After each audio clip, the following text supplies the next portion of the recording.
Pernah gak sih kalian ada di satu ruangan, terus ngelihat sekeliling dan mikir, kok gue bisa nyampe sini ya?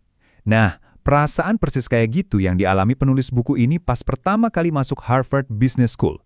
Dan pertanyaan simpel itu ternyata jadi awal dari sebuah penemuan yang luar biasa.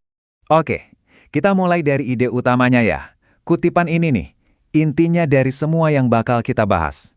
Ternyata, sukses itu bukan perjalanan solo. Bukan, ini tuh kayak olahraga tim. Dan hari ini, kita bakal bedah aturannya sama-sama.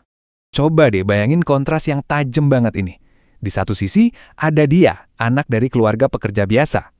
Di sisi lain, teman-teman sekelasnya yang kayaknya udah punya tiket emas buat sukses dari lahir.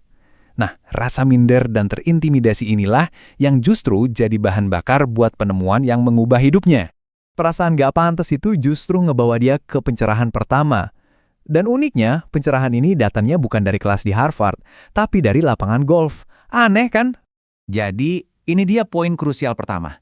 Kita kan seringnya mikir ya, sukses itu ya bakat plus kerja keras. Titik. Tapi di lapangan golf itu, dia ngelihat sesuatu yang beda banget.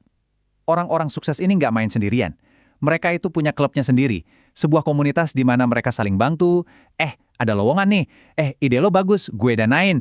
Gue kenalin lo sama si ini. Gitu terus. Ini poin kunci kedua dan ini dalam banget. Definisi kemiskinan yang sebenarnya itu bukan dompet yang kosong, tapi daftar kontak yang kosong. Kondisi di mana lo terisolasi, nggak punya jaringan orang yang bisa bantu lo naik. Ini benar-benar mengubah cara kita mandang apa itu kemakmuran. Oke, terus gimana caranya bangun hubungan-hubungan ini?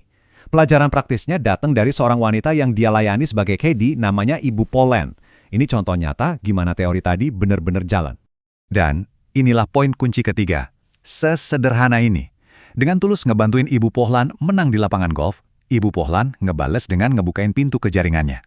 Jadi fondasi dari koneksi yang kuat itu bukan minta, tapi memberi. Kuncinya adalah kedermawanan, memberi duluan.